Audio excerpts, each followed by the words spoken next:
Hey, what's up, guys? Forgot to film the intro for this video, but basically this is just going to be our winter blog stuff. I haven't worked on the CRX in a while. I've been kind of saving up parts for it, but making videos is such a hassle. I got a new position at work, so I'm always busy. I used to have some free time during my lunch and stuff to work on making the videos, but I just have so much going on, and Christmas is right around the corner, so adulting, it sucks. But I'll show you around the car real quick. I did change a few things up. Got rid of the Koenig hypergrams and traded them for these 949 wheels. I did a coil and plug conversion. The car also has Honda now. What else? Inside's pretty much the same, except put a wideband and a phone mount right there so we can use our phone for the Honda gauges. I did a carbon fiber cargo box. Deleted the little lock that's right there. It's pretty stiff. The other one was kind of busted. Yeah, so basically that's pretty much it. Still working on getting the brake set up for the front since the back's bigger with the Type R brakes. So basically today, I'm going to be removing this intake manifold.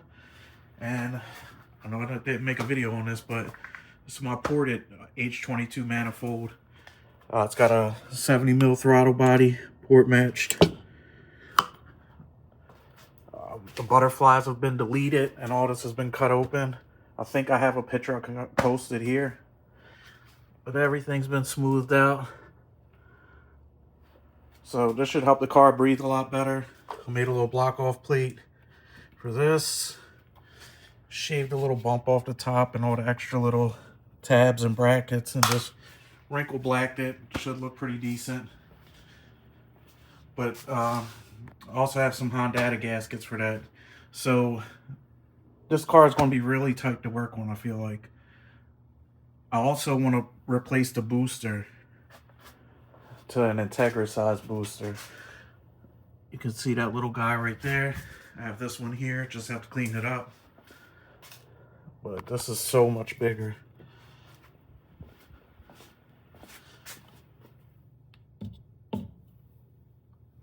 So hopefully this fits. I'm not using that temperature sensor on the side because mine's on the intake arm. So hopefully that'll allow me enough space. I'll find out once I get this manifold off. But we're gonna start pulling this thing off now. First thing I'm gonna do is probably remove the intake and a strut bar. And I'm probably just gonna take this manifold apart in pieces. Probably be much more manageable. So let's get started. All right, so a little update. Got the temperature sensor out, idle air control sensor, and somewhere around here the TPS sensor's floating around. I've removed the EGR valve because that was in the way of getting a wrench onto this bottom bolt, which was stripped, so it was a pain to get off. Throttle body's off, but it's not disconnected from the engine bay because I didn't drain any coolant out of this. I'm hoping it's not like a B series and have a coolant passage right here, but I guess we'll find out and have to clean the garage floor. But when I do take this out, I'm not going to be using this fast idle valve. New throttle body doesn't have one, or it just has a pass through for the coolant, but I'll kind of block that off. So we'll just take this hose that comes off the thermostat housing and go directly into this port on the idle air control valve, and then the other hose will just stay in the stock location. So right now I'm gonna start pulling the booster vacuum line off, and I'm gonna try to take off this top portion and just work my way down. So I got the top portion off. On this manifold, I cut all this webbing out, smooth everything down with I think 120. Open this port up to 70 millimeter. As you could see, I shaved the top down as much as it can go. The fittings on this side are gone. I believe I shaved this little knob down here.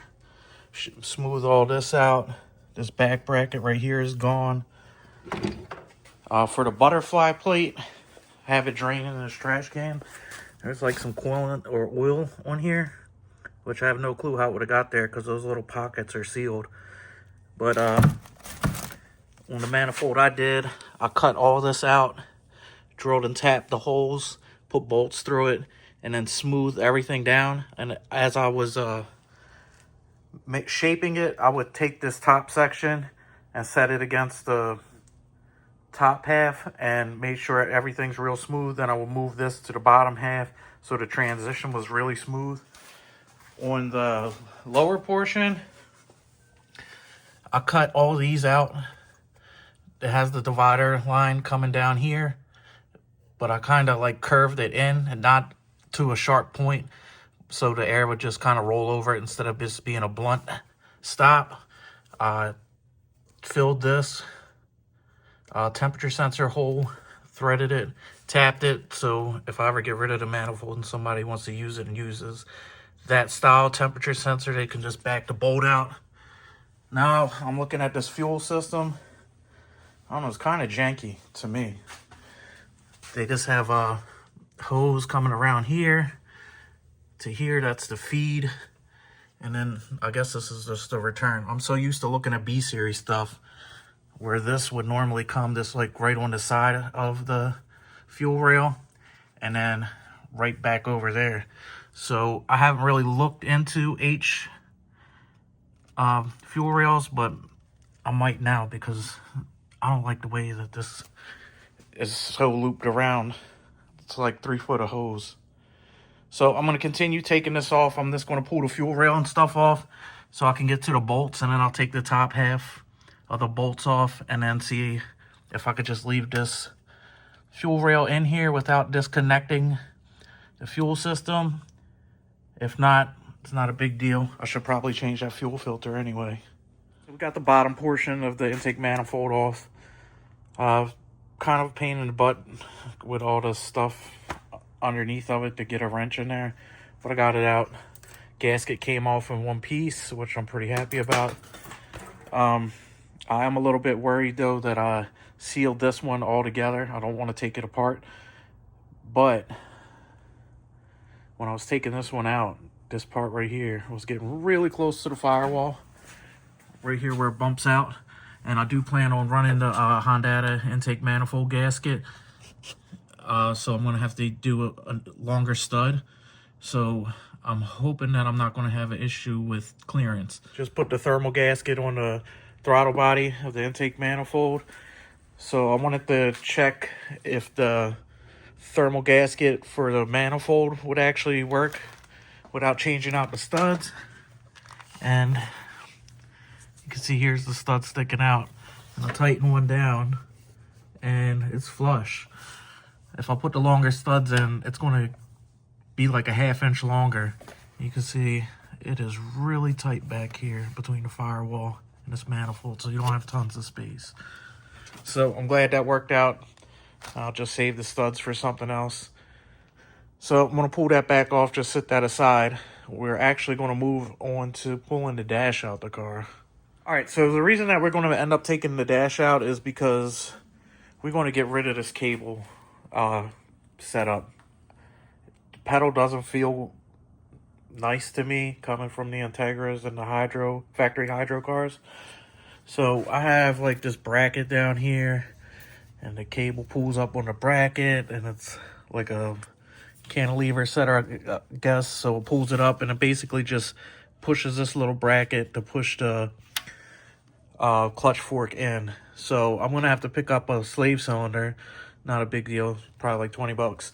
But we are going to be replacing that with the Hush Performance EFV3 cable to hydro conversion. It comes with the bracket, little keychain, directions, stickers, Willwood directions, the cable to the transmission, bulkhead connector, the hose for underneath the dash, push to lock hose for whatever reservoir you're using. I opted not to get the billet one because it was like $100 cheaper. So I'll just end up using like a motorcycle reservoir or like a '05 Civic. So we're going to have to pull the dash out to get to this. And we're going to have to do some modifications to the heater vents underneath the dash. So we'll get started on pulling this dash out. I haven't taken this dash completely out, but I'm guessing the best place to start is going to be pulling the stuff from the center console. Once that's off, I'll show you the janky shifter setup that's in this car. It's like from the early 2000s. Then I guess we'll go with getting the cluster off, and we'll go from there. I'll let you guys see as I do it, because I've never taken this dash out before. Just so I don't get too far ahead of myself, I just wanted to show you where I was at.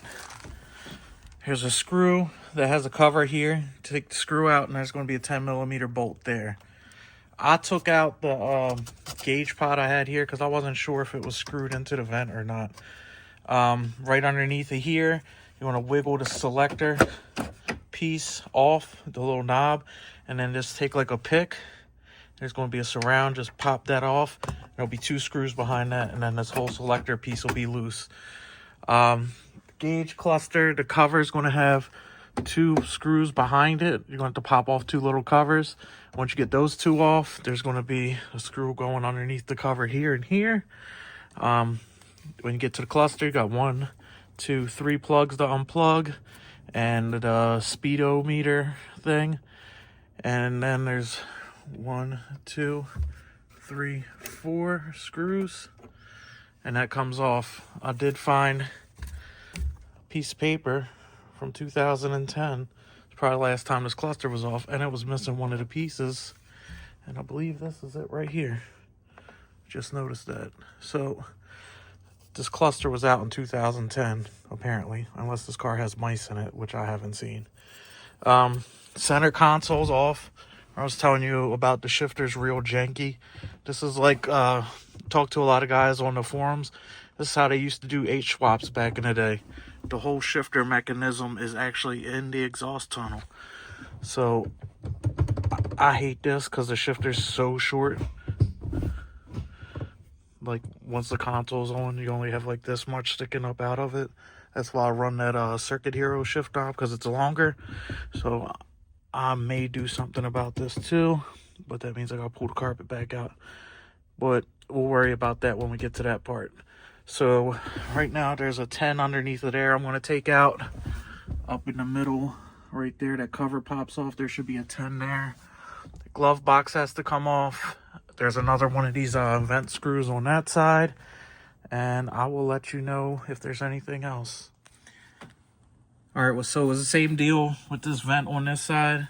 Take out that screw. There's a 10 here. Down here, once you take the glove box off, there was an 8, a 10, an 8 and 8. I took that off. Dash is pretty loose now, so now I got to figure out if the harness comes off with the dash or it doesn't. I'm probably going to have to drop the steering column too to give room. I don't feel like pulling that wheel off. The dash was a little bit of a pain in the ass to get out because of the center metal piece. Wanted to hit up against this box, which normally isn't here. So I had to lift it and push it out at the same time. And I know this is the main relay. This thing was just dangling down here, like tucked up behind the hood release. Discovered an aftermarket alarm. That's the light relay. I'm pretty sure I can just take this black and white and connect it back to this black and white. That'll get rid of that. And this wire, I got to figure out where this orange one goes. Is probably a power for the relay, and this one's going to be the AEM wideband power harness. Now that I'm under the dash and I can get to it nice, I want to clean that up. So right now, for this hush kit, you have to get rid of this vent piece. So it comes all the way over to this side. So I'm thinking the easiest way to probably get this off is to take this metal piece off, which is just going to be a couple of 12s, probably. So I'll start from this end and work my way around, take that off, and then see where we're at from there. All right, here I go again, way ahead of myself. So I had to loosen up the fuse box. There was 1, 2, 3, 4, 5, 6 that took off this metal piece. Once this metal piece came off, there was 1 nut right here, 1 plastic screw fitting here, and I just wiggled these off. Came off in 2 pieces. Here's the first piece, and then the second pieces are sitting up there on the bench. So that's open. Got a lot of room down here. Let me shine a light for you. Pedal assembly is pretty straightforward. I just have to figure out how to get that cable clutch line off. I don't know if I should loosen it from the engine bay first to give me some slack. But throttle cable is off. That just pops off. Slide it to the side. Comes right out. I think there is 4, 5, 6 bolts holding this pedal assembly on. And then we should be able to wiggle that out. We got 3 connectors, a brake switch. One of these is a clutch switch. And look right there. Under. This looked like somebody tried to repair that before. But yeah, so we're going to pull this out. I'll let you know if I had to undo the clutch cable first. Got the pedal assembly out. Kind of a pain, but it's out. We got 1, 2, 3 connectors. This just pushes forward and this will come off the cable clutch. I did loosen it up from the bracket in the front. You have 1, 2, 3, 4, 5, 6, 7 bolts. This will come out. This cable just slides over to the side. That'll come off. So right now I am going to have to look at the directions for this hutch thing, figure out what needs to be done in order to get this joint mounted up in here.